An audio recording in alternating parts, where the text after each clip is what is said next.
Hello, thanks for joining me again on another edition of Real Money Stories, the weekly podcast where I speak to people about their money journey, their money story, what they learned about money, what they didn't learn.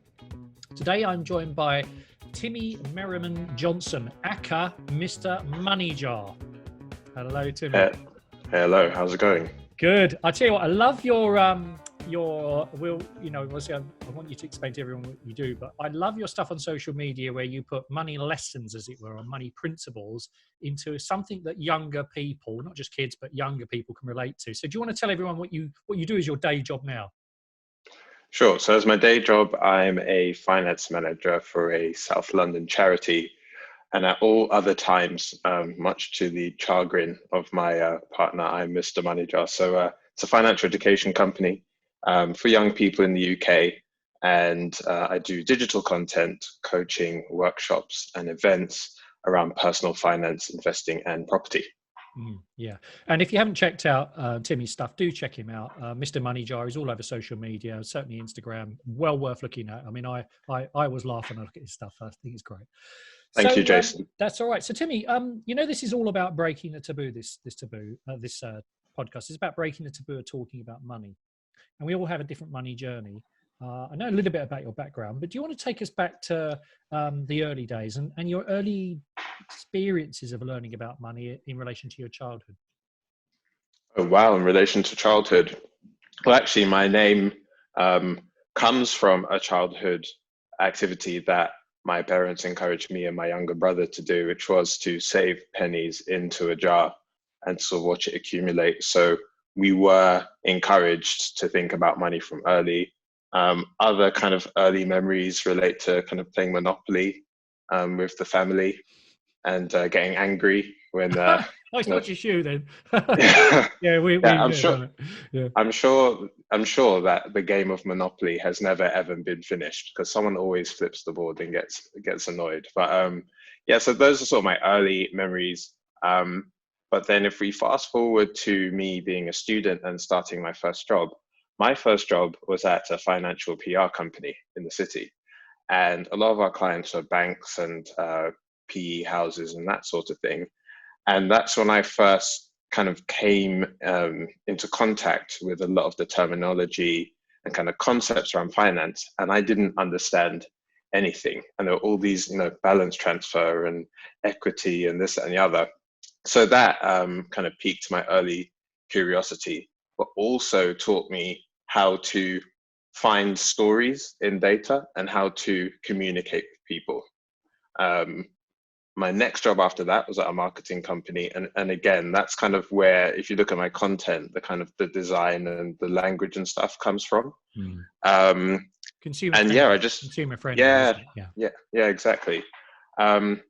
And my main insight is that I think that for too long, people from my generation have been shut out of the money conversation.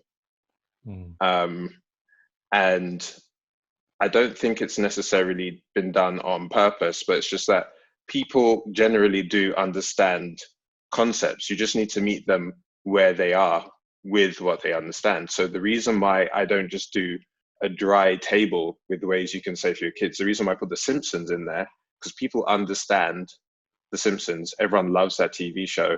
And that's almost the bait, which then tricks them into doing the learning. And I do that with all of my content. And it's not like learning, is it? Good learning it doesn't feel like learning. It feels like edutainment. Is that right? Edutainment? Is that what it's called? Edutainment, exactly. The learning is done invisibly, it's enjoyable, and it doesn't make you feel lesser than. It makes you feel like you're part of the conversation. Can I just go back to the point you were? Sorry to interrupt. I was going to say when you mentioned when you were young and just starting out in employment, you mentioned that you didn't understand all the terms and it piqued your interest, and you therefore sought it out. But there's another side that people get alienated by that and then switch off. Sure. So yeah. What? Let's assume people don't have that personality. How is it? How is it you were able to find it interesting and wanting to explore it? What was it about? Was it playing Monopoly and the money jar when you were young? Was that what actually got you interested in it, or you a maths geek, or what? I just think I've always been a teacher's pet. Like I just really, I just need to know stuff. And my sense of kind of adequacy and my identity is wrapped up in knowing stuff and understanding things and being able to explain them in other people. So maybe this is just one big approvals exercise. Everyone like me. I know all this stuff. Come and listen to me. So can I just, I'm not going to let you off the hook on the student time. So when you were, did you do college, uni or night school? What did you do? I went to university. Yeah. I went to Warwick University and I studied law. Great. Lovely university. Good degree. So here's the thing. How did you navigate that financially? I'm interested to know if you were always the teacher's pet and perfect with money. Or did you have any money misdemeanors? Yeah, I navigated it the same way everyone else did, which is I took out the full 2K overdraft. I got my free young person's rail card and I spent it all on games. Oh, that's an investment, right? You invested in games because that was all about. Yeah. So yeah, there's a really good point in that question you've asked, which is, like I didn't navigate it very well at all. And that was another thing. It was like a lot of people leave university and go into their first jobs just in debt. You get your first paycheck and it brings you up to £0 because you've been living in an overdraft for so long. So exactly.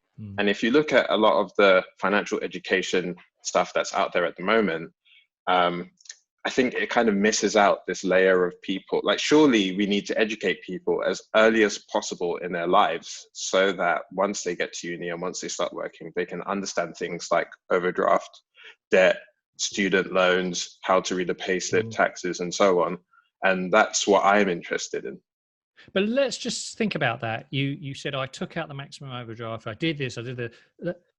So what's your thoughts about how you drifted through uni, as it were, as the stuff that was happening to you, as opposed to being purposefully aware of what might come at your way, what temptations may be there, and shortcomings and traps for the unwary? What were you like when you come out of uni then? Did you still have the overdraft? You had loans or what? Credit cards? Didn't have any credit cards because I'd been told from young that they were bad, so I didn't have those, but I did still have the overdraft, and I knew that for each year after I left uni, the interest-free portion of the overdraft would be halved. So in the first year it's 100%, then I think it halves and it halves again, and then it disappears. So it wasn't, I didn't make a concerted effort to get out of debt. I was almost nudged by the bank that I'd taken the debt out with. But I do remember, this is a great question, because I remember feeling like I really just don't want to be in this overdraft anymore. I really want to get out of it. So I think, to come back to your earlier question, getting in control of money was almost about getting in control of my life. So was there, and again, I'm sorry to be nosy, but that's the nature of my show. Not at all. Was there an epiphany or a catalyst or a big pain point, or was it a gradual kind of realization, or did you just wake up after leaving uni and think, I cannot go on like this? Never. There was an epiphany moment for sure. Right. I think that Mr. MoneyJar was born the day it was April 2016. Yes, April 2016. I was served a Section 21 notice on my flat. Eviction notice, yeah? Yeah. So I'd been living at a flat in Tooting for 3 years. And, once your kind of tenancy comes to an end and it goes into a monthly rolling contract, you are then liable to be evicted at 2 months' notice. And I was at lunch at work one day and I was just served it. And I was just like, this just seems wrong. If I calculate the amount of money that I've paid in rent over the course of this tenancy, that would be enough to put down a deposit for a house. I'm living in a city that has some of the highest living costs in the world. I'm working what is ostensibly a good job, but I basically can barely make ends meet. There has to be a way. And then that's when I started to read about, how to get on the housing ladder, how to budget your money better. I moved closer to work. Well, actually, no, I stayed home. My parents saved a bunch of money, and I moved closer to work. And I started to make all these decisions that would then give me more options in my life. All right, let me just explore that a bit. Because, I had a bit of a tough upbringing, it wasn't easy. So I can understand where you're coming from on this, and not always having advantages. But here's the thing. did you at any stage thought, oh, why me? Oh, it's not fair. You know, how did you get out of that victim mentality and actually decide to do stuff? Because some people, and not having a go at them or judging them, but some people are overwhelmed by the situation and they just feel they can't do anything about it. That's just the way things are. What would you say to them? What was different about you then? What I would say is that if you kind of need to remove yourself from the equation and you need to be objective. So it's just like, yes, the Section 21 notice was served to me, but the person who served it was probably just doing what their boss told them to do. Yeah. And there are probably several thousand other people who received a very similar email. It's not personal. Not personal. Yeah. It's just, and it's also, and then the second part of that is it happened as a result of a system. And systems have been created by people, which means they can be uncreated by people, and they can also be changed. We've seen this happen over COVID. The technological infrastructure that enables us to work from home and work remotely in our millions has existed for at least 10 years. No one thought it would be possible for vast swathes of the workforce to work from home and to still have a functioning society. But COVID happened, and now we're just getting on with it. So it's just, you just need to realize that the system that is currently oppressing you, that's currently making you feel bad, can be destroyed, rebroken, rebuilt, tweaked, and there are steps that you can take to make that happen. Yeah, that's so well put. I mean, it's the concept between understanding what you can control and what you can't control. So what you could control was where you lived, how much you spent, where you worked, what you spent your money on. Good. So that was 4 years ago. But before we move on from that, I'm just wanting to know what sort of money, scripts, stories, values you picked up from your parents. I mean, were they real strong savers, really in control of their spending? Were they free spirits who just, as it came in, it went out? I'm interested to know what impact that would have had on you. I think the primary script was you work hard, you work hard, you earn money, and then you're as resourceful as you possibly can be with that money. And I grew up kind of with this sense of, I need to work really hard, and that is going to be my route out of problems like the ones that I've just described. I would say that was a great work ethic, and a great script to be given. But I've also learned, about investing, that generating wealth isn't always about how hard you work. It's actually about how you allocate your money and where it's invested and how long you invest it for. So I almost took that foundation and then built upon it in my adult years. Great. So scripts can be positive and negative, right? That's what we're saying. And scripts can have negative and positive bits. So you had a really positive bit about work ethic, but then you had to fill in the bits that hadn't been developed, which was all about what you do with the money. Right. Got it. That's it. Got it. Very good point. And as I say, there are very few wealthy people who are lazy. That's the reality. There are very few people who've got a lot of choice in their life who are lazy. I mean, there are some that are lucky, some that are devious, some are criminal, some are whatever, but most people work hard, right? So tell me then, let's go back to then the Section 21 order. You moved back home. Tell me more about what happened from there and your journey since then. I moved back home, and there was an immediate reduction in my monthly outgoings. I did, made a small contribution to the family home in terms of food and bills and stuff, but I was saving half of everything that I earned. And this is when I really, really started to read. And I remember reading books like Rich Dad, Poor Dad and The Richest Man in Babylon. Yeah. I read some business books as well, some property books. And it felt like, I don't know if you're a gamer, but just like unlocking the cheat codes of life. It was like, wow. Like keys to the kingdom. Yeah, all this stuff is possible. Like you can just like invest your money and then like take it out a decade later and it'll have doubled.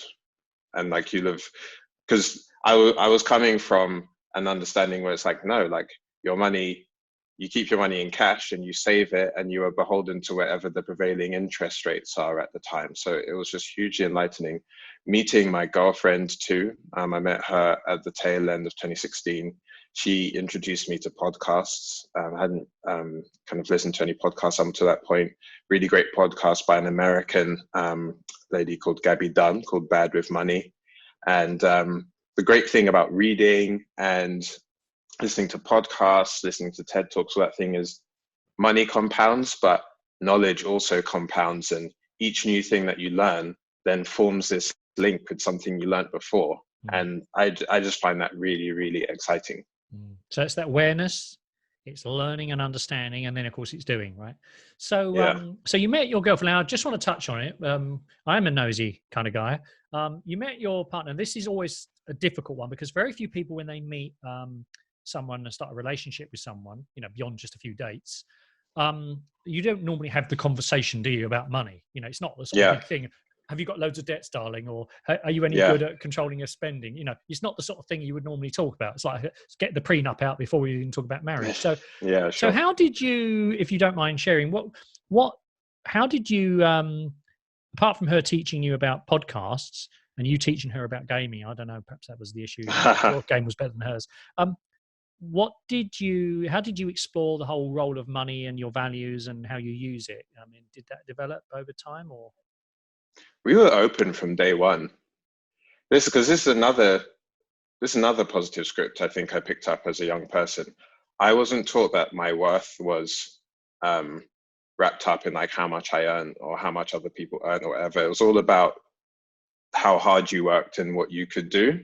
So I don't remember never knowing how much she earned or how much I earned, and we were but I'm very lucky to have met her because we were both aligned in terms of our life goals.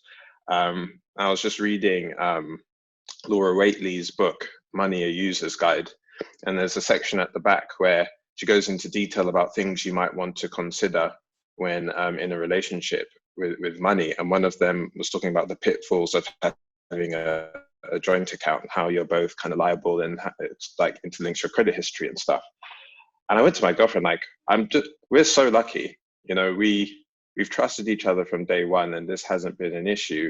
But like, I do understand that for some couples, finances and a lack of alignment around that can cause difficulties. But that's not something that I've experienced, thankfully. So how have you ensured, because obviously spending is all about priorities and values, right? So values, the bigger picture, and priorities, what matters kind of to keep within your values or stay within them or get nearer to them. So did you start to develop kind of priority conversations? Did you have those conversations about kind of what does good look like? What's the role of money? What's the role of work? What's the role of, owning versus renting, that sort of stuff? Or was it just you didn't have the conversation on a regular basis? You just always were open? No, so we are definitely more aligned now than we were back then. I'll say that gradually over time, we would encounter kind of episodes and then we would talk through them and then we would emerge with a greater understanding of each other and come a bit closer to each other. Like me, I was very tight. Like I just didn't want to spend any money at all, even like when it made sense. It would like make me really happy to know that I was spending less than I should have been, even if the thing I was buying was poor quality, or if it took, or if it like meant that I was spending way more time on the thing. And examples of it eludes me now. Whereas I would say she was more on the other end. Like she would so Ubers are a good example. I would much rather get 5 different forms of transport on a bus hopper fare to save a few quid, whereas she would be happy to get an Uber to get to the place quicker.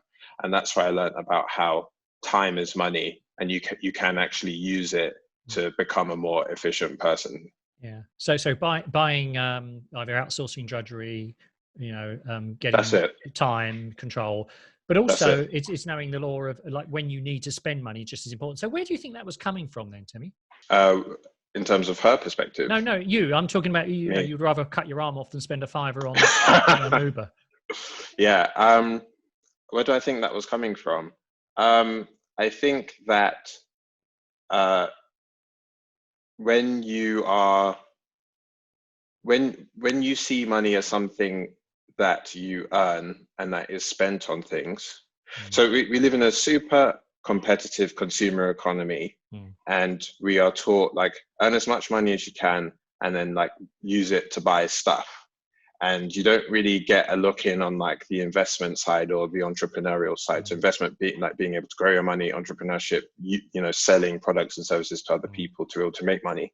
So I think that in my mindset as a consumer, money, instead of it being there to be spent, it was there to be hoarded, because like, where's your next paycheck gonna come from other than from your employer? So you were giving your job a level of power and control over you, right? That's it. Yeah. Okay. That's it. And I think the learning, because now I run, you know, Mr. MoneyJar as a company. I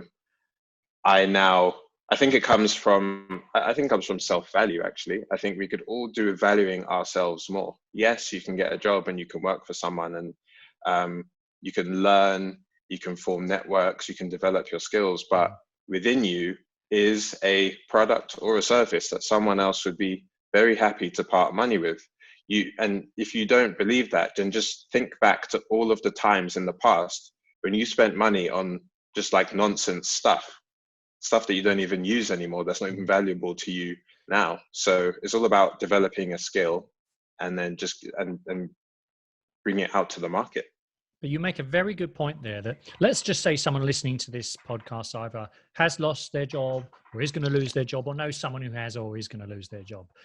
If you have your employment taken away from you, tough as that may be, and you may be in a tight spot depending on your circumstances, you haven't lost all your human capital, your skill, your vigor, your contacts, your knowledge, your integrity, your reliability, your curiosity, your ability to learn, your ability to... So that's all there. That's not been taken away from you. It's just the means in which you're developing value for people, right?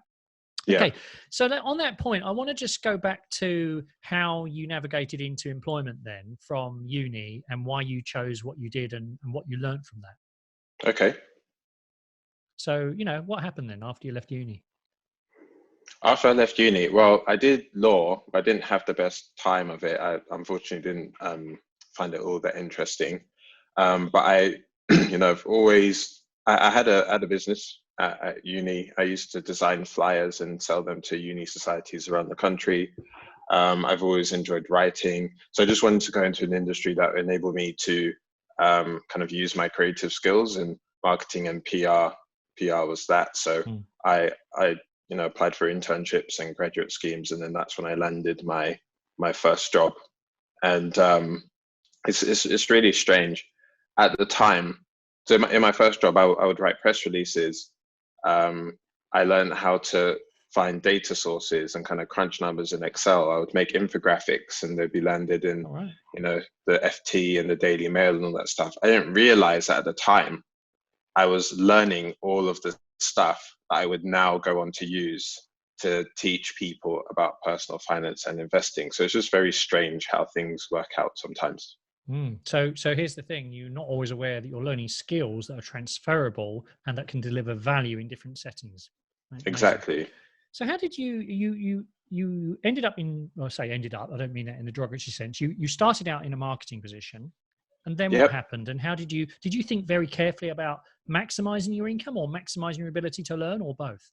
I would say I focus more on maximizing my ability to learn.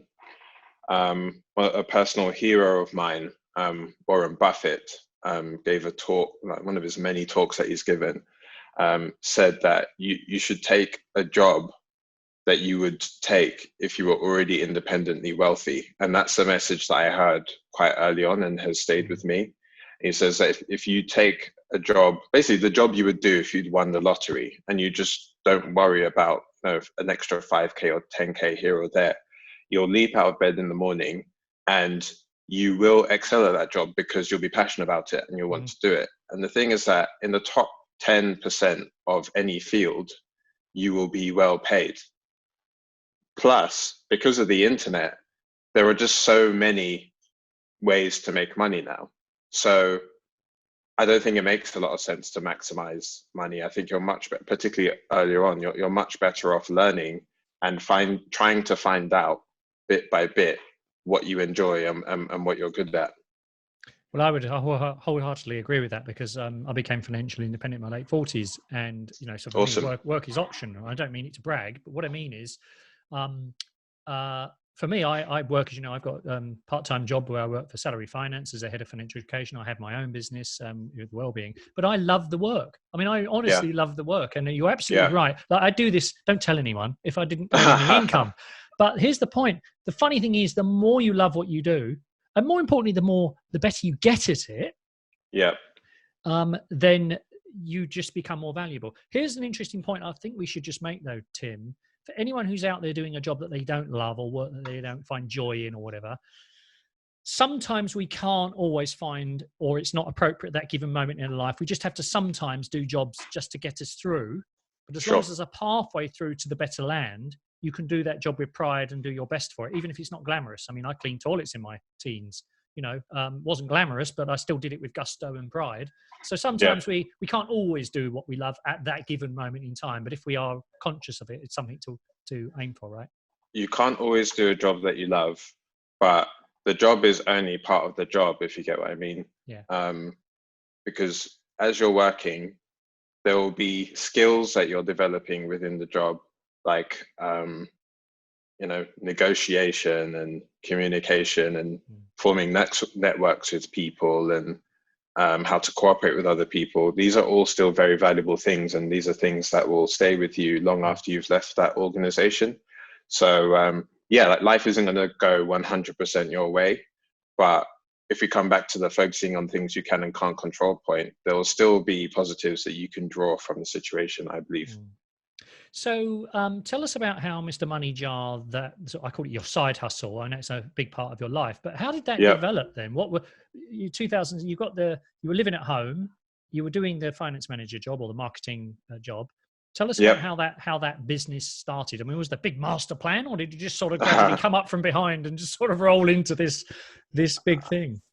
No big master plan. I got to a point, and this was last year, where I've been on this journey, where I'm acquiring all this knowledge and skills and information, and always being the friend who was like, have you heard of this latest app? Have you, did you know that you can get money off this and that if you go via this website, whatever? Have you signed up to a cashback site yet? And I was just like, and I got quite positive feedback from my friends and family and peers that I was sharing that information with. And so I thought, well, maybe I can share this with a much wider audience. And I actually started out by blogging. So I set up a site on medium.com, and I started to write about things that I thought would be interesting to people. And I received no engagement. Like no one read that stuff at all, apart from my girlfriend, who I'm very thankful to. Picked out the typos. yeah, basically. So I then navigated over to Instagram, because I don't use social media personally, but I saw that seemed to be where everyone was. And I just, still with the stuff that I knew, just began to learn things about the platform and kind of see how people used it. And so the reason why I have a weekly live show, the Mr. MoneyJar show, is because when you start a live, Instagram will actually send a notification to all the people that are on it saying a live video has started. So it's like using the tools inherent in the platform to your advantage. I don't have any kind of data on this, but people are generally more visual, first than anything else. So hence the bright colors and like the Nandos and the Pokemon and the Stormzy and stuff. It's just about getting people's attention.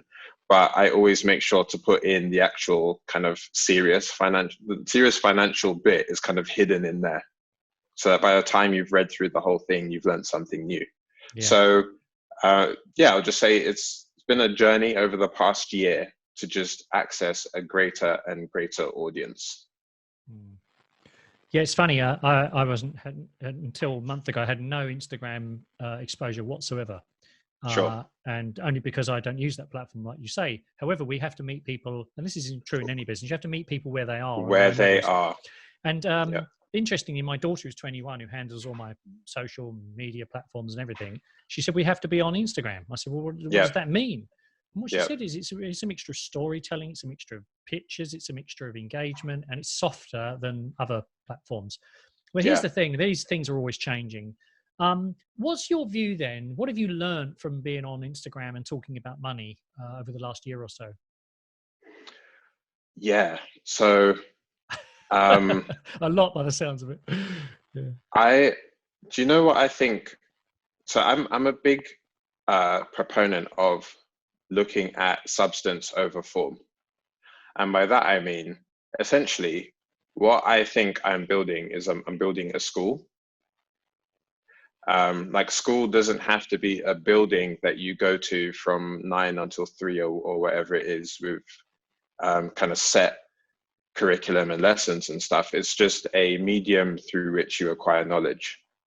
So I've learned that digital is the future of education, and that, you know, teaching people through stuff like social media platforms, podcasts, YouTube, and all that is the future. Because the thing was, my question's always been, well, why don't we learn about money at school? But I'm not sure if it'll ever be possible, because school is analog by nature. Like, you print a textbook, the information within that textbook could be out of date within the next 6 months. Look at all of the changes that have happened to the financial system since the start of lockdown.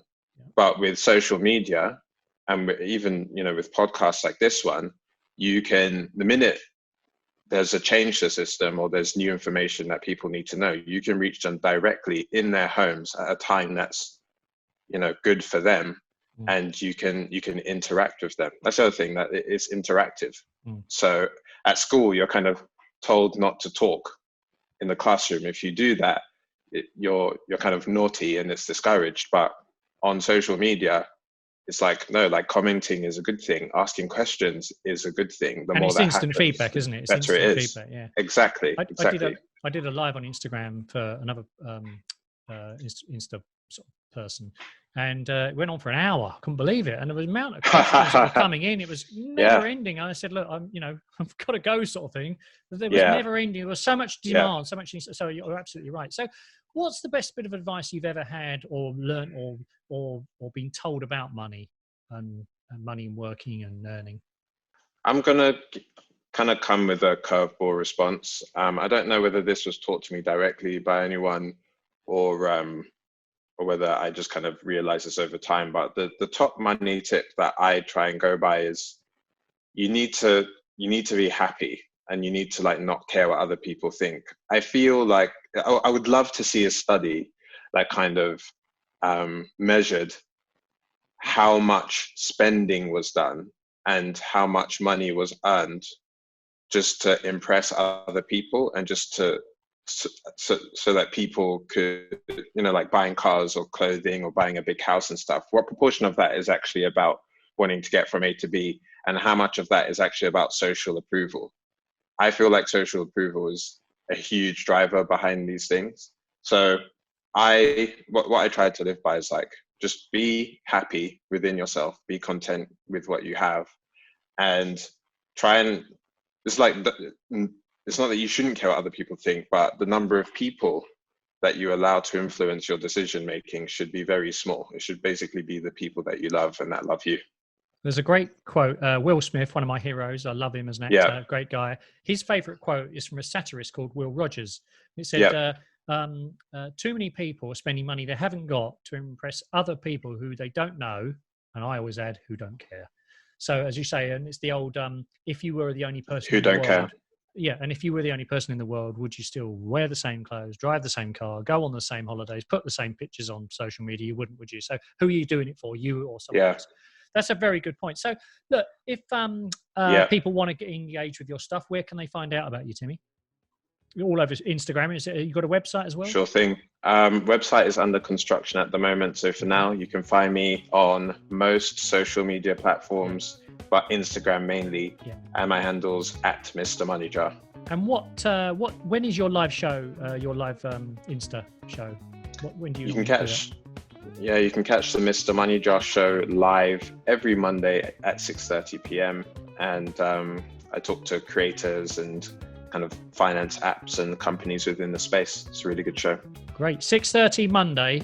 You're going to change what you're doing. It's the Mr. MoneyJar show on Instagram. I'm going to be there. I'm going to be listening. I think the guys are genius. Timi, you are very gracious of you. Thank you. Your time. I know you're only at the beginning and you've got loads of journey still to go, but thanks for sharing the previous insights. And I'll watch you with great interest, and I'll be watching those lives on Monday at 6:30. Thanks for being on the show. Thanks for listening. If you want more money insights, do visit my website at jason-butler.com or connect with me on Twitter or Instagram at JB the Wealthman. See you next time.